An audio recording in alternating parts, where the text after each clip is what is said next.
Good afternoon. I'd like to call this meeting to order of the Pitt County Department of Social Services Board this Tuesday, May the 10th, 2022. And we're going to open our meeting by observing a moment of silent prayer or silent meditation. So thank you.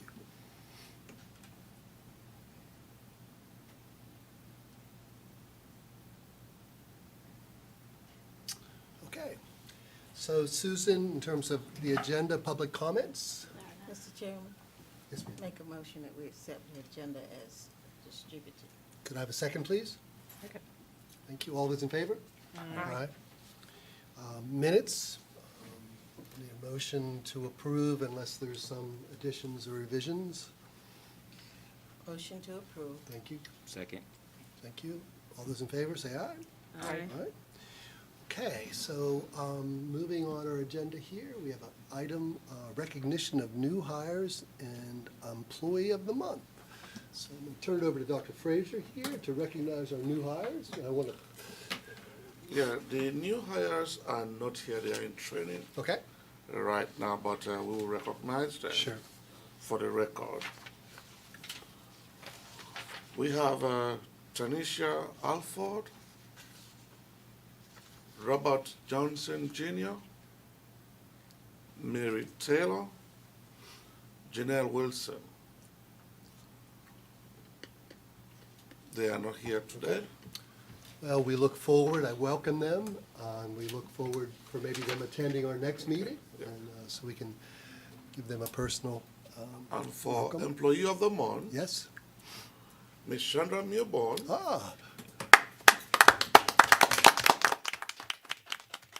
was the very first Employee of the Month for Pitt County. We are very blessed to have you. You are a wonderful worker, and your team respects you, and the children you work with respects you. Thank you. Thank you. Congratulations. Congratulations, very nice. Okay, items for report, and I guess I'm gonna turn this over to Dr. Frazier. We have Team Court, we have a representative Yes, of Team Team Court. Court. Yeah, you come to the podium.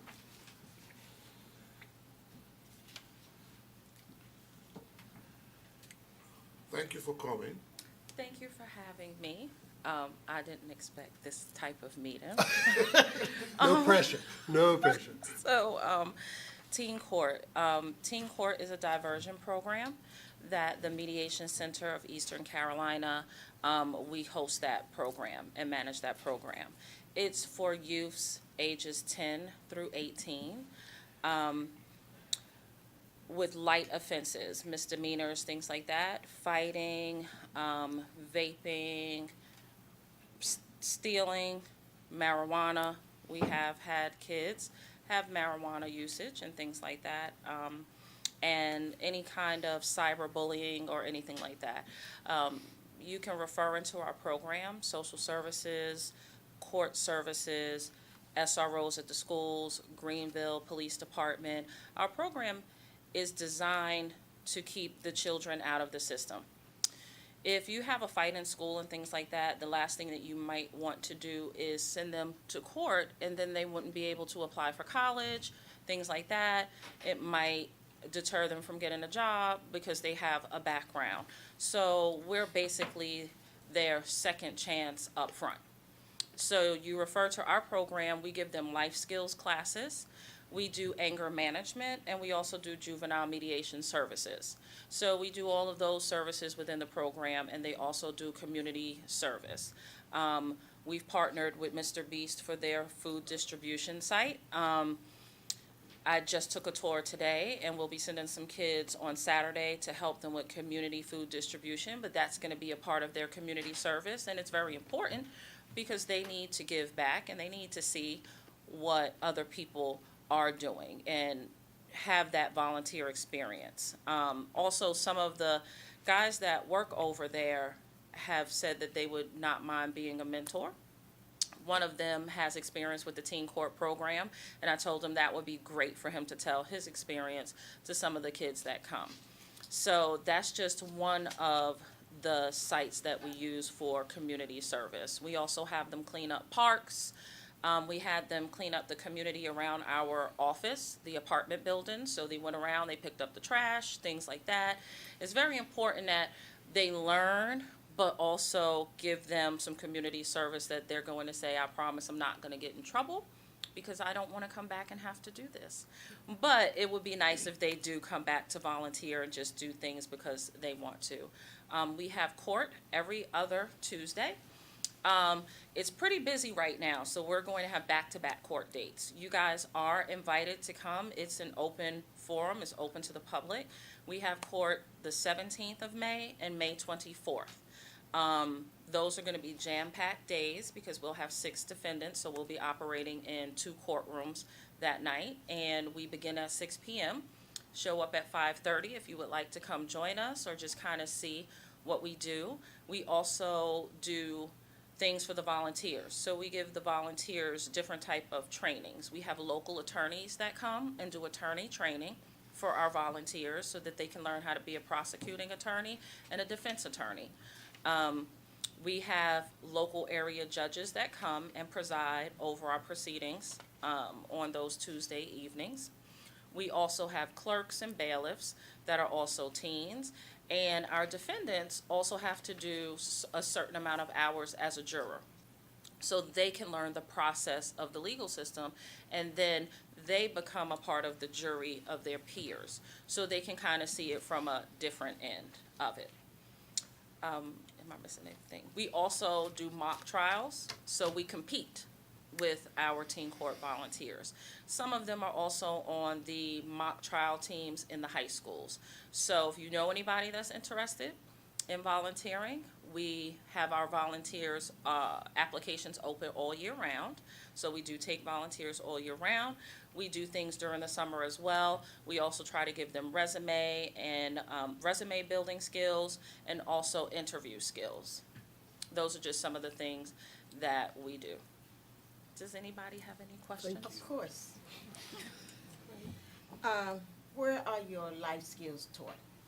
The life skills, they're taught in our building or Pitt Community College. Where? So we're located at 200 Eastbrook Drive, Suite A, and that's in Greenville. We're across from the Martin Pitt Partnership for Kids. And our next life skills class, because I believe we'll have 18 kids in that class, will be held at Pitt Community College. We partner with them for space when it's a lot of children or a big training.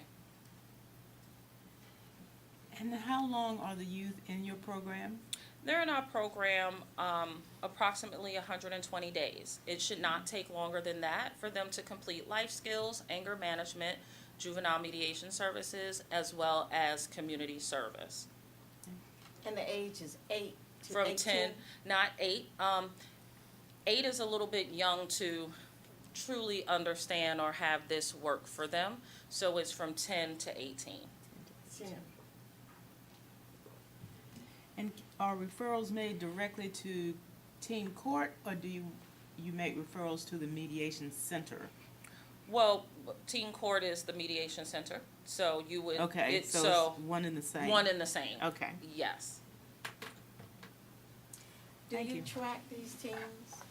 Yes, so while they're in our program, we also follow up with them at school. So we do a school pop-up, we might call the school counselor, things like that, just to see, have they missed school, have they gotten in any trouble? Once they're out of our program, we follow up with court counselors to see what our recidivism rate would be. So we do check to see, are they a repeat offender? Or did we do a good job and they kind of learned the lesson and they didn't get back in trouble? So yes, we do keep up and track the children. I'd like to hear about the report on the tracking, the numbers and the count. We have a 100% non-recidivism rate. Wonderful. So what? Yes. Oh, we've been doing this for a long time and we are very good at what we do. 100%. 100%. That is to Wow. be proud of. Can't believe that one. Yes, we definitely are proud of that. Some days it's a little harder to get through to the kids, but honestly, our whole mission and vision is to help the community resolve conflict peacefully. So we use that, as well as we're all mediators. We're certified in anger management, and I'm certified in child family teams, so we have a lot of resources within our company. Very good. Is there a parental component? So, in Pitt County, no, there is not a parental component because I believe Pitt County already has parenting programs. In our other counties that we have teen court, I also run a parenting program. So, you refer to teen court, and depending on what the charge is, because as you know, this is a family thing, and it needs to be treated 360. We gotta treat the whole situation, or else you help this child and he goes back home, or she goes back home to the same situation that they left that might have provoked them to do whatever behavior that they did. So we do have a parenting program in other counties, and we refer within the program. So if a child comes to teen court, especially for vaping or marijuana, they got it from somewhere, the parent would go into the parenting program. If your child is extremely aggressive and known to have fights, you're gonna go to parenting program while they go to teen court so we can work it out, and then we do juvenile mediation services where we open up that communication between parent and child, gain that trust again, because usually a trust has been broken on one of the other side, and that's kind of why kids begin to act out as opposed to seeking advice first or trying to think about what they're doing before they do it. How do they get to your, they leave the home, how do they get there? Usually the parent has to bring them because the parent must show up in court with them. The parent has to be accountable as well. So the parent will bring them to court. Now, when it comes to community service, either the parent will drop them off or will provide transportation services. Interesting. Very good. Very nice. Other questions? If not, well, we appreciate the work you do, and thanks for coming today. Thank you so much for having me. Okay, next on our agenda, I can introduce this, Mr. Dwayne Cooper. Mr. Dwayne Cooper he's the Executive Director of the United Way here in Pitt County, and we're going to hear from Mr. Cooper today. Good afternoon. Thanks for having me. So, as Mr. Cox has said, yes, I'm Dwayne Cooper. I'm the Executive Director, in some cases the President of the United Way of Pitt County. And so United Way of Pitt County, for a working definition, we are a community-based, community-led organizations that tackle the issues that are in our community. And we do that, and our mission is to mobilize leadership and resources to build a stronger community. And we do that under 3 pillars. Those pillars would be education, earnings, and essentials. So in the past, you may have heard earnings as workforce development, and you may have heard essentials as basic needs, which would be housing and utilities and rent and that sort of thing. And so what we do is we fund, part of the work we do is we fund agencies, because we do not do direct services at United Way. So we fund agencies that do that work of workforce development, education, and essentials. So for the last couple of years, because of COVID, we have just been funding essentials in our community. So the agencies right now that typically get funding from us fall under that category. And those agencies are the ones that you're real familiar with: Community Crossroads Center, Center for Family Violence and Prevention, Joy Soup Kitchen, Real Crisis, so we can help with those issues. And so those are the agencies, Meals on Wheels. So those are the agencies right now that have received funding from us for the last 2 years. Right now we do a quarterly grant process. A lot of people are familiar with our yearly process or our multi-year process before COVID happened. Once COVID happened, we decided that we needed to go to a quarterly process in order to best serve the agencies that we were serving. And plus we saw a little dip in the raising of the funds, and so we had to do some things to adjust. But the work in the community has not adjusted. We're still doing great work to help the citizens of Pitt County. In addition to funding agencies, United Way also has its own internal programs. We have Dolly Parton Imagination Library. Currently in Pitt County, about 65% of students 0 to 5 are registered in our program. And we also have increased numbers of people outside of our county Imagination Library, thanks to our partnership with VITED. It's because we have a VITED birthing program, and so we register every infant born at VITED into Imagination Library. And so while it has increased our numbers, it certainly has increased the numbers of our neighbors by having that program. We also have our Student Success Academy, which is a grant-funded program. It's a 21st Century grant that they receive and also an Ellis grant that they receive. And that program helps us to have, I think we're in 12 schools right now, serving over 1,000 children every day, giving them in-school or after-school tutoring to prepare them for the EOGs. And so the students that are in this program are chosen strictly by the school district. And so they identify who the schools that need it and the students that need it, and so we go in with that program. So that goes along with our mission of mobilizing leadership and resources. Because everything, while we would love to give funding, financial funding, everything does not need a financial resource. Some things need a human resource. And so we're able to build those partnerships, like I said, with Pitt County Schools, with Vita, to help with the programs that we do in the community. Again, I mean, that's really it. We work hard every day to ensure that, every dollar is spent. It has been my goal since I became the executive director to make sure United Way has had a footprint in every community in Pitt County. I think a lot of people thought that we were more Greenville-centric, but I'm proud to say that under my leadership, I have been to Bethel, north of the river. I have been to, Grifton and done some great things down there. I have brought on new agencies that before were not getting funding from us. I've been in Grimesland. I have gotten agencies to do things or corporations to do things in the community. One noteworthy, and please, public, don't get mad at me, but Publix recently went and beautified on Grimesland. This is their second year taking on that project of going down. They had painted Grimesland's town hall before. And so, and those are the type of projects that I also bring people in to get done in the community. So again, while people think of us as financial funding, there's also some human resource stuff that can be done to help agencies in the community. And so we're proud to bring together those type of partnerships as well to support our community. Any questions? Questions for Mr. Cooper? How does agency apply to receive resources? Okay, Any so type with our of quarterly money. grant process, it's quarterly. So the grant process is open right now. So people can apply in our community impact cabinet, which is strictly volunteer. You can go on our website. You would know every member there. And they make the decision for the grant funding. And so people apply. The grants are vetted. We reach out to agencies if we have any additional questions. There's paperwork and stuff that they need to fill out. So it's more than just applying for the grant. They can apply for the grant, but then there's also a vetting process on our end, to make sure that we're being good stewards of the donors' funds and the money that we are taking in. But yeah, so it's a quarterly grant process, and they can just simply go online at uwpcnc.org and fill out a grant application.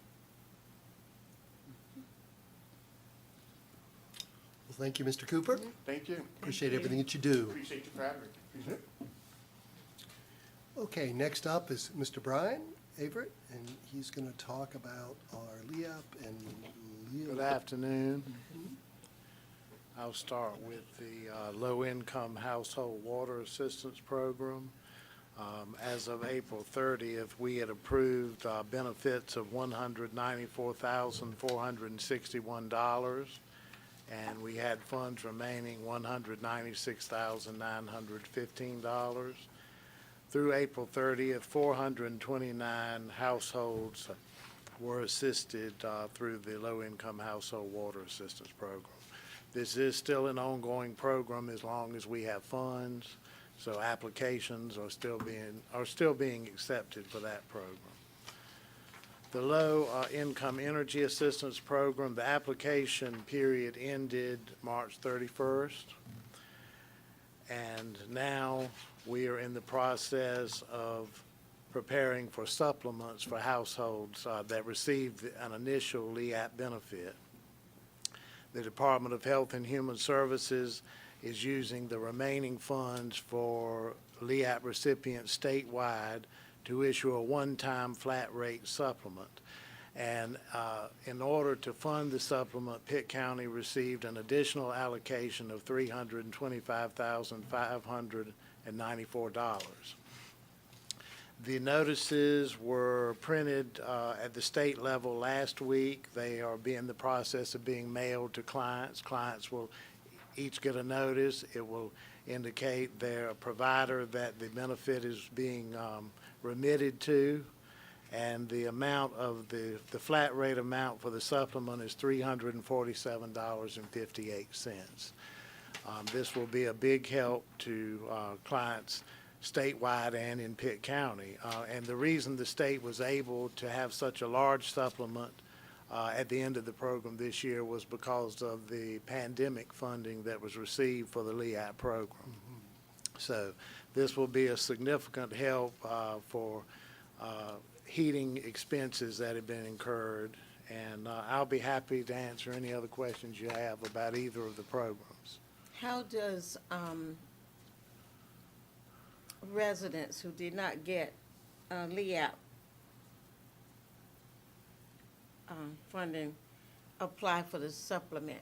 Well, they would not receive the supplement.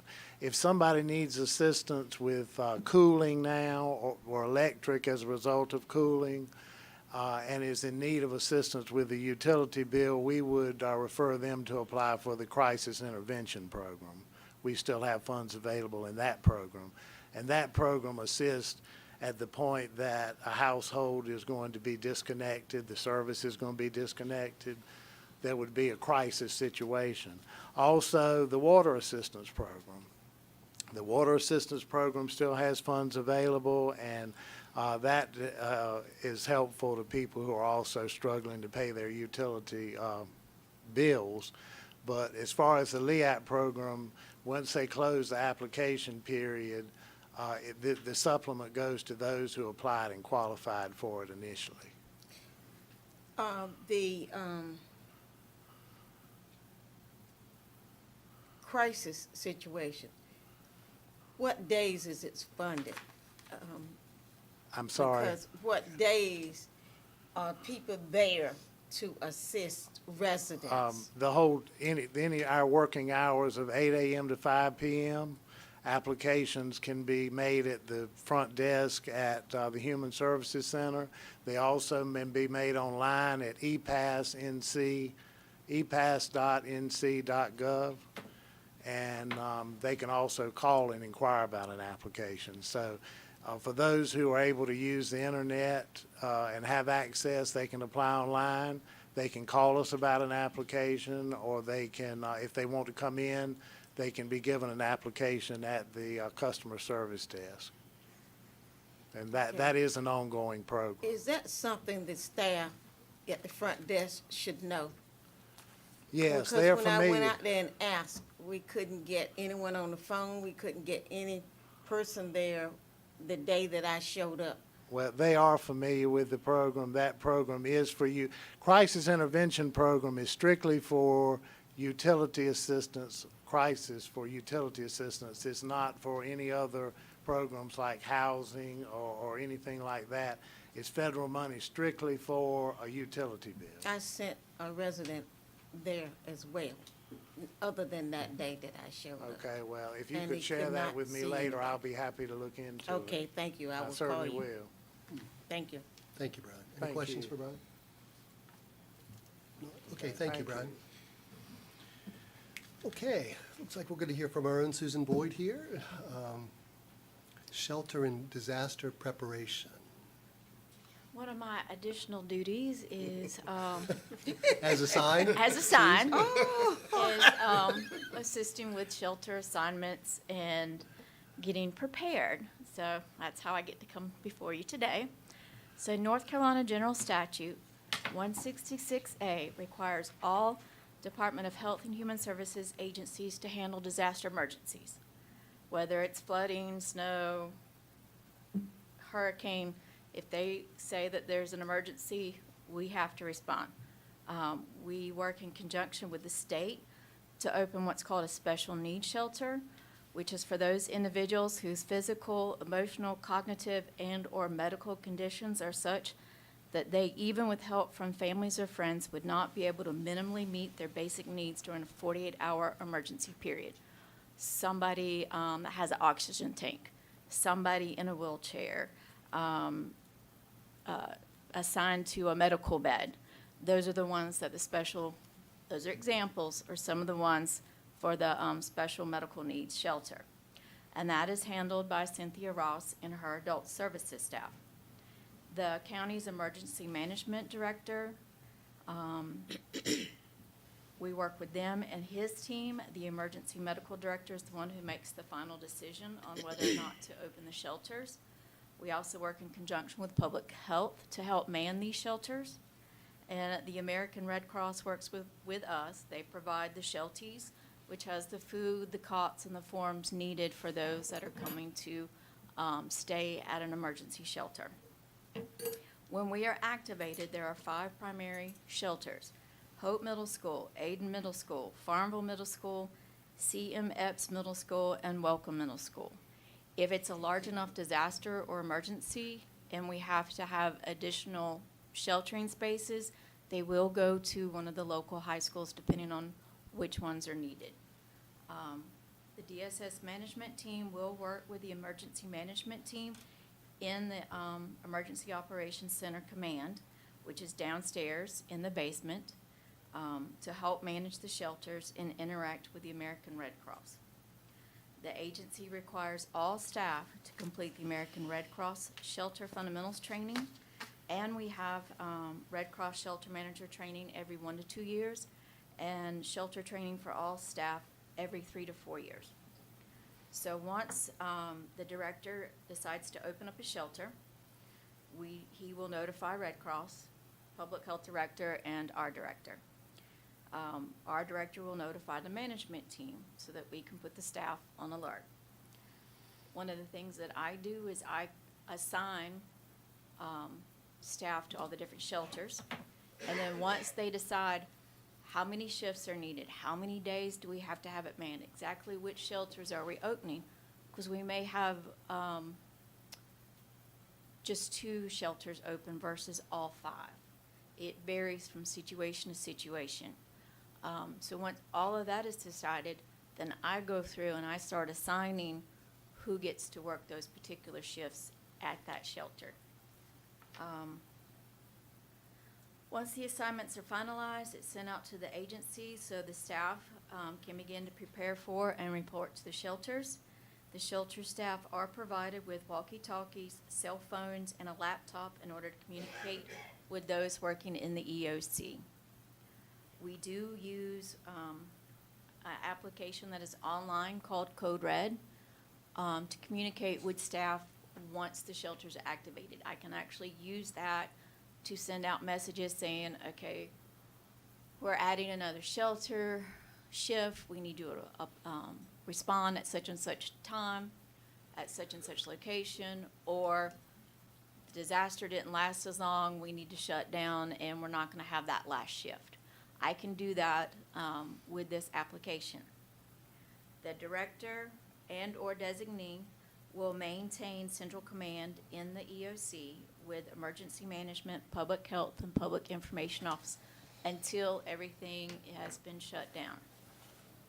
Once the disaster is over, we will work with emergency management and Red Cross to shut down the shelters and locate places and or resources for those who can't return home yet. One thing to keep in mind is that if, for instance, during some of the hurricanes, we've had people from Wilmington come here to stay. Matthew hit really hard down in Wilmington. They weren't able to return home very quickly, but we were able to help them find places to stay closer back to where they were at. The shelter medical needs could be people coming from the coastal area more so than right here in Pitt County. It's not just Pitt County residents when we do open these emergency shelters. Any questions? Okay. One thing I will add real quick, I almost forgot. The Code Red application is something that you can sign up for on the Pitt County website for the public side. So if there is an emergency, you can get notifications. If utilities down, if there's a gas leak, if a sewer main has exploded, anything along those lines, they can actually send out notifications to you. And they can even do it based on addresses. So if it's only happening in a particular neighborhood, say there's a gas leak in a particular neighborhood, they can send out just to those residents. It doesn't have to be citywide. But they can do it citywide if they need to. So you can go to the Pitt County website. I think it's under the emergency management section, and just look for Code Red. Very good, Susan. So is this planning year-round? I mean, you just, Whenever new hires come on, they are automatically assigned. Then if anybody changes their addresses, they're supposed to let me know, because we try to assign them to the shelter that's closest to them. We don't want them going all the way to Farmville if they live over by Aden, unless we absolutely have to. And then we try to do the trainings as needed. The assignments are only done once we start to activate, but we do try to keep up on everything else so that people are prepared and everything's sort of ready to go. The new hires have to do the shelter fundamentals training. A couple of years back, we did everybody with that. 2 years ago, before COVID hit, we did our last shelter training with Red Cross for the managers. It's about time to do another one for all the staff. And the shelter fundamental that new hires have to do shows how to open a shelter, work a shelter, and close a shelter. So even if they've never done it before, they will have an idea of what to expect. The shelter managers are our supervisors and/or staff that have done it for quite a while. So they will not be a newbie coming in trying to show other newbies what to do. They're already experienced.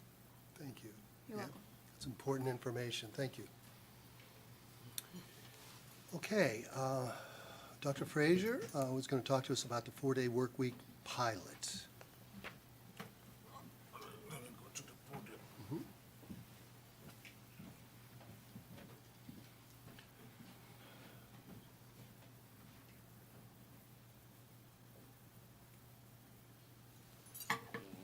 I am happy to report that we have been authorized to pilot a 4-day work week.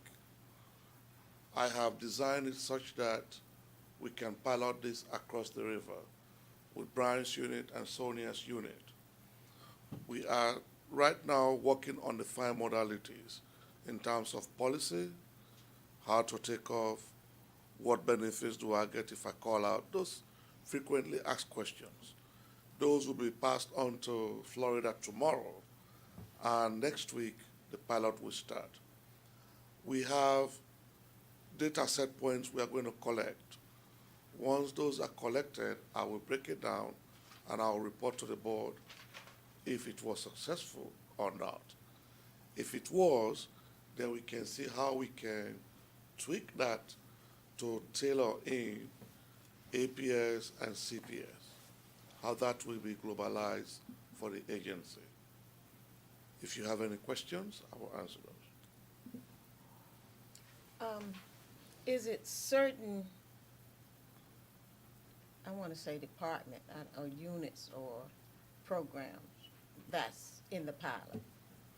Right now, So yes, that the you have, public would know. I'm sorry, you have, Certain programs or Correct. so units. we have the economic services and the family support unit. Those 2 big programs comprising of 6 and 5 units are going to be piloting this program. Family services and what? Economic services,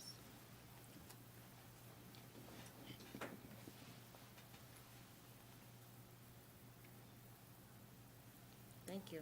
Any You're welcome. questions? Thank you, Dr. Frazier.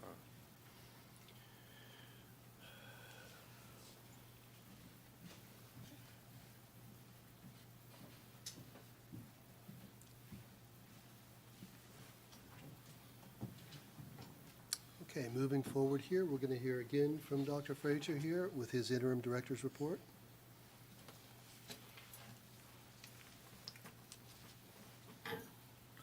I am very happy to report that Department of Labor gave us a safety workplace certification for 3 years in a row.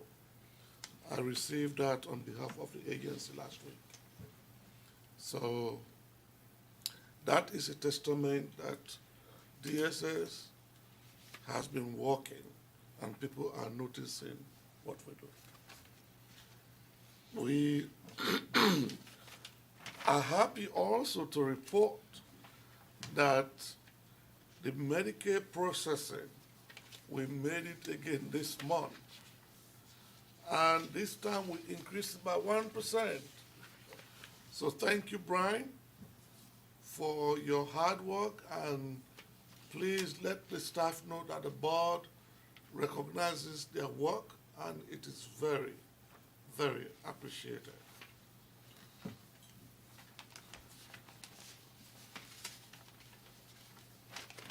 We are making progress on the status of the vacancies. As of last meeting, we have filled 10 positions. We have currently 41 vacancies. That could be like 43 because we received 1 retirement today and 1 resignation, correct? Yes, sir. Okay. 3 are frozen, 17 are in interviewing, 7 are in advertisement, 2 are awaiting background checks, 8 in screening, and we are doing 4 reclassifications. I spoke with you briefly about the intent of the reclassification that I am working with the county manager. Hopefully that will give us some leverage in taking care of pressing areas within the department.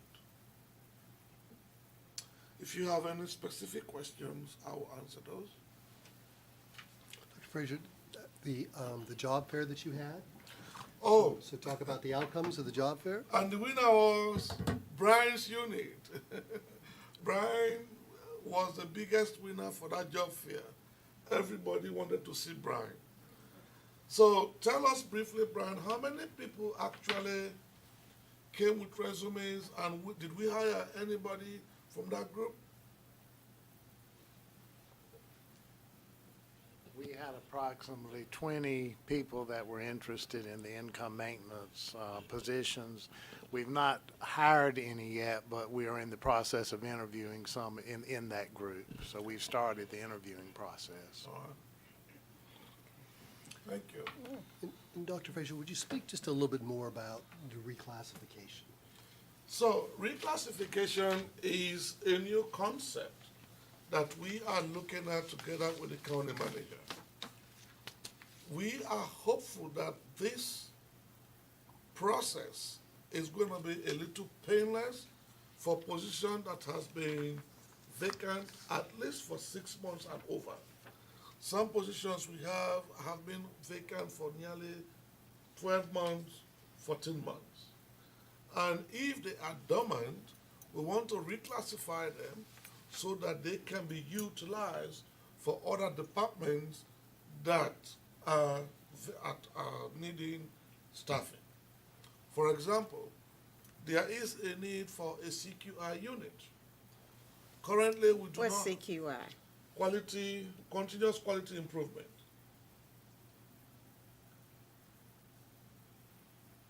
So that unit currently do not have any staff. It's brand new.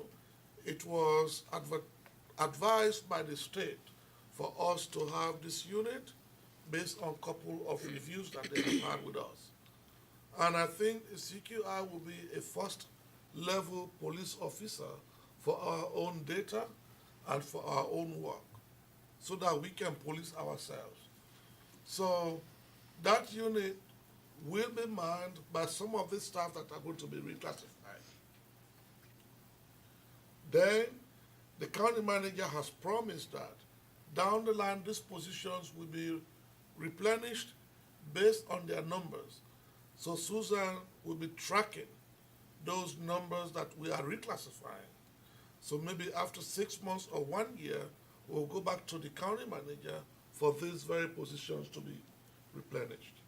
Now, these positions that you're talking about reclassifying, are they in the budget? Yes, ma'am. The positions that you are gonna change from A to B are in the budget. But Yes. the new positions that you're gonna end up with are not. No.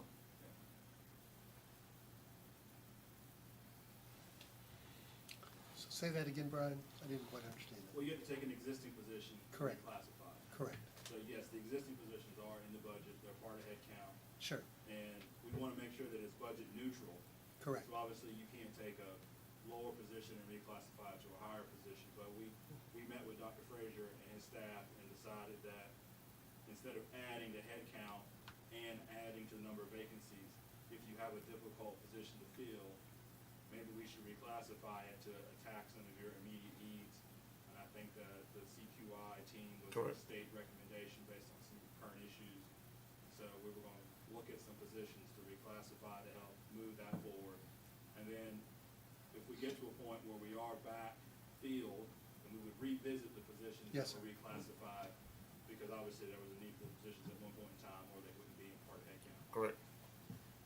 Thank you. Okay, and I see some upcoming events here, Dr. Frazier. We have Foster Care Month next month? Yes. This month, This is actually this month, this April. and then elder abuse. Yes, prevention. and elder abuse is Cynthia's unit. So she might be able to speak to that next month. So we'll have activities coming up in Yes. terms of that. Yes. Okay. Any questions for Dr. Frazier in his report? I have a question about the reclassification. So, help me to understand that these positions are currently where? Currently, they are part of the head count of our total staffing capacity. Let's say we have 300 people. Those that are going to be reclassified are part of that capacity, but they are vacant. And they have been vacant for so long that they are not bringing in any productive work or anything added. So we are reclassifying that vacant position to a needy position until such a time that we stabilize, then we can revisit the discussion with the county manager to give us back that position. Okay, I think what I'm trying to understand is, are they currently in any particular unit? Yes. So are they in CPS, APS, family support, economic support? I have proposed to take one from APS, 3 from income maintenance, and I'm looking at a couple from child welfare. Okay, Yes. all right, that's what I needed to Yeah. know. Thank you.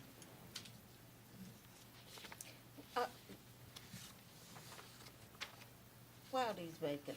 You couldn't find personnel to fill them, or what? Well, right now, across it's a global crunch.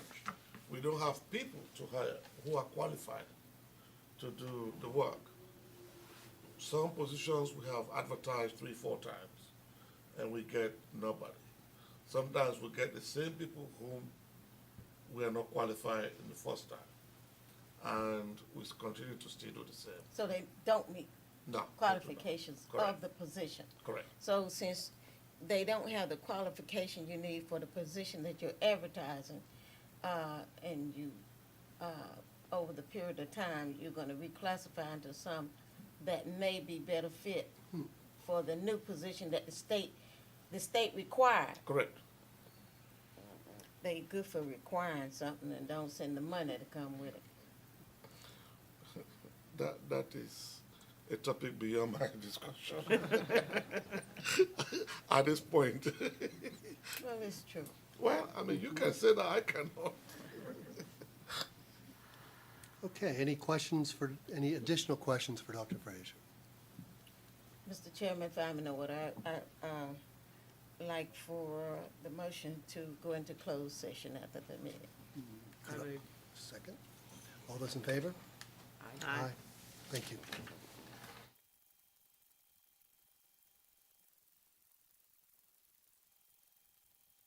Carolina General Statute